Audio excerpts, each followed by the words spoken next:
Hi students, welcome to our channel. So இந்த வீடியோவில் நம்ம என்ன பார்க்க போறோம்னா 11th-க்கும் 12th-க்கும் உங்களுக்கு ஹாஃப் இயர்லி எக்ஸாம் அடுத்து இங்கிலீஷ் எக்ஸாம் நடக்க போகுது. இந்த இங்கிலீஷ் எக்ஸாமில் வெறும் ஹாஃப் டே தான் டைம் கொடுத்துருக்காங்க. எப்போவுமே குவார்டர்லி ஹாஃப் இயர்லியில் இப்படி தான் பண்ணுவாங்க. +1 +2க்கு வெறும் அரை நாள் தான் டைம் கொடுப்பாங்க இங்கிலீஷ்க்கு. பட் இந்த அரை நாள் இருந்தாலும் இந்த அரை நாளில் எப்படி நம்ம ஃபுல் போர்ஷன் கம்ப்ளீட் பண்ணலாம், இந்த அரை நாளில் நல்லபடியாக படித்து எப்படி இங்கிலீஷில் +1 இருந்தாலும் +2 இருந்தாலும் உங்களோட இங்கிலீஷில் வந்து நீங்கள் எப்படி அவுட் ஆஃப் 90க்கு 80 மார்க்ஸ் மேலே ஸ்கோர் பண்ணலாம் அப்படின்ற அந்த டிப் தான் இந்த வீடியோவில் பார்க்க போகிறோம். ஸோ தயவுசெய்து இந்த வீடியோவை ஸ்கிப் பண்ணாமல் பாருங்கள். அதுக்கு முன்னால் நம்ம சேனலை சப்ஸ்கிரைப் பண்ணலைன்னா பண்ணிக்கோங்க. இந்த வீடியோக்கும் ஒரு லைக் பண்ணிவிட்டு வாட்ஸ்அப் சேனல்லையும் ஜாயின் பண்ணிக்கிறீங்க. அப்போ தான் ஃபியூச்சரில் நீங்கள் எந்த ஒரு வீடியோவும் மிஸ் பண்ணாமல் பார்க்க முடியும். சரியா? சரி, ஓகே ஸ்டூடெண்ட்ஸ். இப்போ இங்கிலீஷ் பொறுத்த வரைக்கும் நீங்கள் ஃபுல் போர்ஷன் ஃபர்ஸ்ட் டைம் எழுத போகிறீங்க இந்த ஹாஃப் இயர்லி எக்ஸாமினேஷனில். ஒரு கவர்மெண்ட் கொஷின் பேப்பரில் கவர்மெண்ட் கொஷின் பேப்பர் எழுதக்கூடிய ஸ்டூடெண்ட்ஸ் நீங்கள் ஸ்டாண்டர்டாக இருக்கும் அந்த கொஷின் பேப்பர். ஸோ அதை பற்றி ஒரி பண்ண வேண்டிய அவசியம் கிடையாது. நீங்கள் ப்ரைவேட்டாக உங்களுடைய ஸ்கூலில் தனிப்பட்ட முறையில் எக்ஸாம் வைக்கிறாங்கன்னா அதுக்கு இந்த டிப் வந்து நீங்கள் ஃபாலோ பண்ண முடியாது. நான் சொல்கிறது கவர்மெண்ட் கொஷின்ஸ்க்கு மட்டும். 90% ஸ்கூல்ஸ் வந்து நமக்கு கவர்மெண்ட் கொஷின் தான் ஃபாலோ பண்ணுவாங்க. எங்கேயாவது ஒரு சில ப்ரைவேட் ஸ்கூல்ஸ் வேணால் என்ன பண்ணலாம், தனிப்பட்ட முறையில் அவங்க கொஷின் கொடுத்து இந்த எக்ஸாம் வந்து கண்டக்ட் பண்ணலாம். சரி, ஓகே. நான் டைம் வடவலன்னு பேசி டைம் வேஸ்ட் பண்ண விரும்பலை. சொல்ல வேண்டிய விஷயத்தை நான் ஷார்ட்டாக சொல்லிடுறேன். எல்லாம் ஞாபகம் வச்சுக்கோங்க. இந்த அரை நாளில் நீங்கள் ஹார்ட் ஒர்க் எல்லாம் பண்ண முடியாது. ஸ்மார்ட் ஒர்க் பண்ணி படிச்சிங்கன்னா கண்டிப்பாக உங்களால் இங்கிலீஷில் 90க்கு 80 மார்க் மேலே ஸ்கோர் பண்ண முடியும். இப்போ பாருங்கள், நான் டைம் சொல்லிடுறேன். 12th வந்து உங்களுக்கு அதாவது 2 to 4 உங்களுக்கு வந்து இன்னைக்கு காலையில் தான் 9ஆம் தேதி. சரியா? 9ஆம் தேதி காலையில் தான் உங்களுக்கு தமிழ் எக்ஸாம் முடிஞ்சிருக்குது. ஸோ மதியம் 2 மணிலேருந்து 4:30 வரைக்கும் இந்த 2.5 மணி நேரத்தில் என்ன செய்யறோம்னா பேராகிராஃப் படிக்கணும். 6 6 6 18 பேராகிராஃப் இருக்கு. இந்த 18 பேராகிராஃபை இந்த 2.5 மணி நேரத்தில் படிக்க முடியுமா? அதெல்லாம் நம்ம ஆல்ரெடி தரோவா படிச்சிருந்தாலுமே இந்த 2.5 மணி நேரத்தில் ரிவைஸ் பண்றது அப்படின்றது 18 பேராகிராஃபை ரிவைஸ் பண்றதுன்றது கஷ்டமான விஷயம்தான். சரியா? ஸோ அதனால நம்ம என்ன சொல்றோம்னா, ஒன்று ஃபர்ஸ்ட் 3 யூனிட்னுடைய பேராகிராஃபை படிச்சுக்கோங்க. அதாவது first 3 prose, first 3 poem, first 3 supplementary. First 12th-க்கு சொல்றேன், அதுக்கப்புறம் 11th-க்கு சொல்றேன். சரியா? So first 3 prose, first 3 poem, first 3 supplementary paragraph படிங்க. அதாவது 9 பேராகிராஃப். சரியா? 9 பேராகிராஃப் படிங்க. அப்படி இல்லைன்னா ப்ரோஸ்ல first prose 2 gentleman of Verona, second prose a nice cup of tea, 5th prose the சேர்.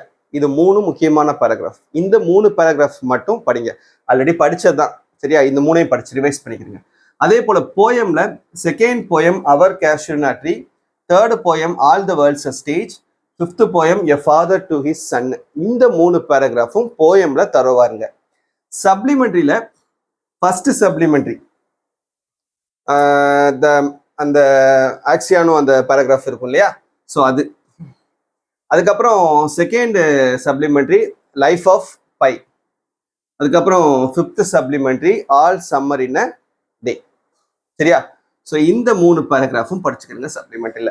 ஒன்று ப்ரோஸ்லையும் ஃபர்ஸ்ட் 3, போயம்லையும் ஃபர்ஸ்ட் 3, சப்ளிமெண்ட்ரிலையும் ஃபர்ஸ்ட் 3 படிங்க. அப்படி இல்லைன்னா நான் சொன்ன மாதிரி இப்படி படிச்சுக்கிறேங்க. இது வந்து இம்பார்ட்டன்ட் பேராகிராஃப். இப்படி படிச்சிங்கன்னா கண்டிப்பாக உங்களால் 3 5 மார்க் கொஸ்டின்ஸ் அட்டன் பண்ணிடலாம். 3 பேராகிராஃபுமே அட்டன் பண்ணி 15 மார்க்ஸ் ஸ்கோர் பண்ணிடலாம். சரியா? அடுத்து ஒரு 4:30லேருந்து 8:30 வரைக்கும். சரியா? இதுக்கு வந்து நீங்க ஸ்கூல்ல இருந்து வீட்டுக்கு வர டைம் எல்லாத்தையுமே கழிச்சுட்டு நான் எல்லாத்தையும் சேர்த்தே சொல்லியிருக்கேன். சரியா? ஒரு 4 மணி நேரம் இதுல டைம் இருக்குது. இதுல அப்படி இப்படின்னு ஒரு 1 மணி நேரம் போயிட்டா கூட நமக்கு 3 hours டைம் இருக்குது. இந்த 3 hours ப்ரோஸ்னுடைய கொஸ்டின் ஆன்சர்ஸ் படிக்கிறோம். 6 ப்ரோஸ்னுடைய கொஸ்டின் ஆன்சர்ஸுமே படிக்கணுமா சார் அப்படின்னா தேவையில்லை. ஏதாவது ஒரு 5 ப்ரோஸ் செலக்ட் பண்ணிக்கிறீங்க. ஃபர்ஸ்ட் 5 இல்லை ஏதாவது ஒரு ப்ரோஸை விட்டுட்டு மீதி 5 அப்படி செலக்ட் பண்ணி கொஸ்டின் ஆன்சர்ஸ் படிங்க. அப்படி இல்லைன்னா நம்மளுடைய சேனல்ல இம்பார்ட்டன்ட் கொஸ்டின்ஸ் வீடியோ போட்டிருக்கோம். ப்ரோஸ்ல கொஸ்டின் ஆன்சர்ஸ்ல இம்பார்ட்டன்ட் கொஸ்டின்ஸ் வீடியோ போட்டிருக்கோம். அதை எடுத்து படிங்க. எல்லா 5 ப்ரோஸ் படிக்கிறதா இருந்தா 5 ப்ரோஸ்லையும் எல்லா கொஸ்டின் ஆன்சர்ஸும் படிக்கணும். இல்லைன்னா இம்பார்ட்டன்ட் கொஸ்டின்ஸ் எடுத்து படிச்சீங்கன்னா 6 ப்ரோஸ்மே படிங்க. ரெண்டுல ஏதாவது ஒரு சாய்ஸ் உங்களுடைய விருப்பம். சரியா? அடுத்து ஒரு ½ hour பிரேக், டின்னர் பிரேக் விட்டுட்டு 9 மணிலேருந்து நைட்டு 11 மணி வரைக்கும் போயமுடைய appreciation, ERC, figure of speech. அப்ரிசியேஷனுக்கு நம்ம வீடியோ போட்டிருக்கோம். சரியா?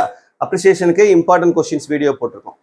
அதுல நம்ம ஏதாவது ஒரு 5 போயம் செலக்ட் பண்ணி நீங்க படிங்க. அந்த இம்பார்ட்டன்ட் கொஸ்டின், இம்பார்ட்டன்ட் அப்ரிசியேஷன்ல ஏதாவது ஒரு 5 போயம் செலக்ட் பண்ணி நீங்க படிங்க. கண்டிப்பா என்ன பண்ணிடலாம், 4 அப்ரிசியேஷன்ஸுமே அட்டன் பண்ணிடலாம்.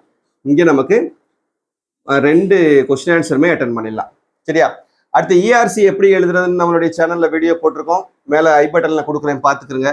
அடுத்து ஃபிகர் ஆஃப் ஸ்பீச்சும் நம்ம ஒவ்வொரு போயமுக்கு என்னென்ன இருக்குதுன்னு சொல்லிட்டு நான் வந்து உங்களுக்கு பிடிஎஃப் கொடுக்குறேன். ஸோ அதையும் நீங்கள் படிச்சிட்டிங்கன்னா முடிஞ்சு. இந்த 2x3 6 மார்க் ஸ்கோர் பண்ணிடலாம்.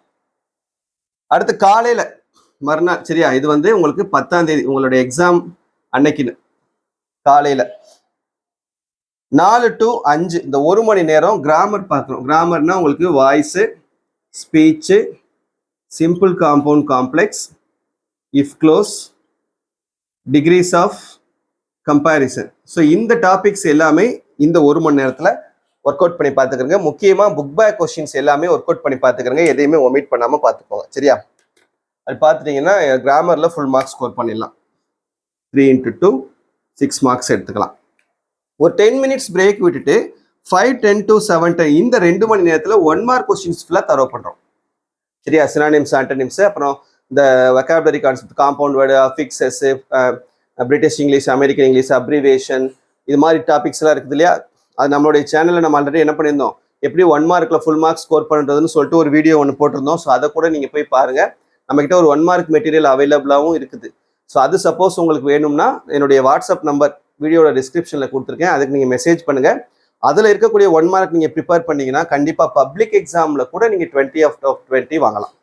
சரி, அது நீங்கள் டிசைட் பண்ணிக்கோங்க.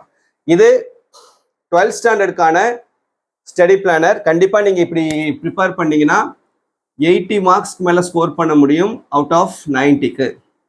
அடுத்து 11th ஸ்டாண்டர்ட் வாங்க.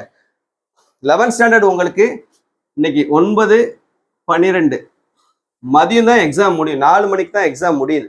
நீங்கள் என்ன பண்ணுறீங்கன்னா இந்த 4 to 8:30 இந்த 4 மணி நேரம், அதே மாதிரி ஸ்கூல் விட்டு வீட்டுக்கு போகிறது எல்லாமே கழிச்சிட்டோம்னா கூட நமக்கு ஒரு 3 hours மிச்சம் இருக்கும்.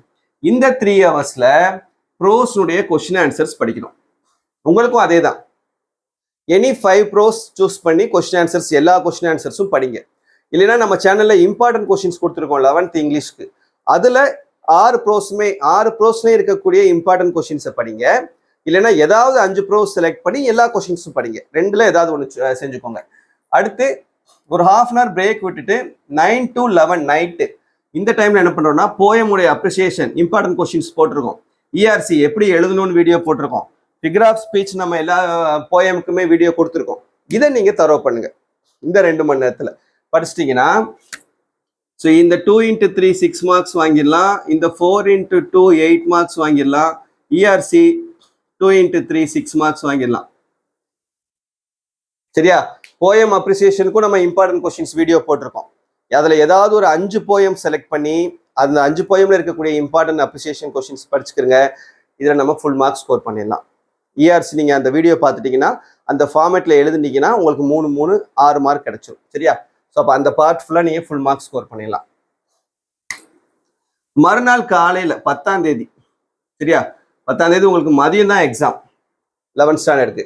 நீங்கள் காலையில் 4 to 5 இந்த டைமில் கிராமர் பார்க்குறீங்க. சரியா? உங்களுக்கு வந்து voice, speech, simple compound complex, if close, இந்த 4 டாபிக் இருக்குது. ஸோ அந்த 4ஐயும் ஒர்க் அவுட் பண்ணி பார்த்துக்கிறங்க. முக்கியமாக புக் பேக் கொஸ்டின்ஸ் எல்லாத்தையுமே பார்த்துக்கிறங்க. அடுத்து 5:10 7:10 வரைக்கும் காலையில் இந்த டைமில் 1 மார்க் கொஸ்டின்ஸ் ஃபுல்லாக நம்ம பார்க்குறோம்.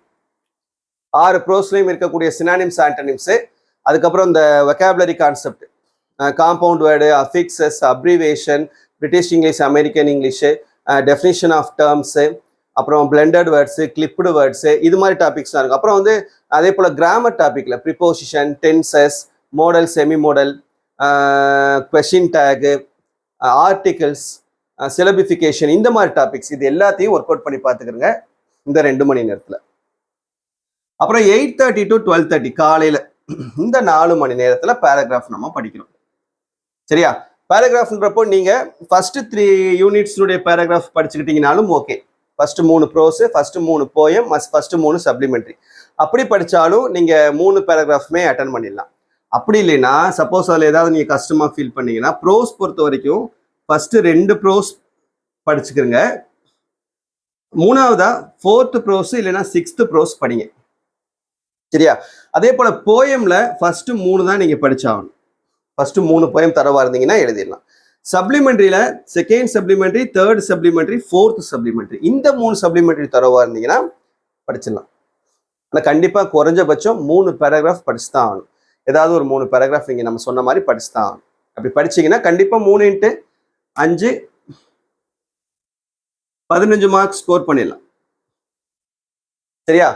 ஸோ இதான் உங்களுக்கான ஸ்டடி பிளான். அந்த 11th and 12th வெறும் ஹாஃப் அ டேல இங்கிலீஷை வந்து நீங்கள் எப்படி ப்ரிப்பேர் பண்ணி நல்ல மார்க்ஸ் ஸ்கோர் பண்ணலான்றதுக்காக நம்ம சொல்லியிருக்கோம். சப்போஸ் ஏதாவது டவுட் இருந்ததுன்னா கமெண்ட்ல கேளுங்க. இந்த வீடியோ மறக்காம உங்கள் ஃப்ரெண்ட்ஸ்க்கும் ஷேர் பண்ணிக்கோங்க. லைக் பட்டனை இன்னும் கிளிக் பண்ணலைன்னா தயவு செஞ்சு லைக் பண்ணிக்கோங்க. தேங்க்யூ.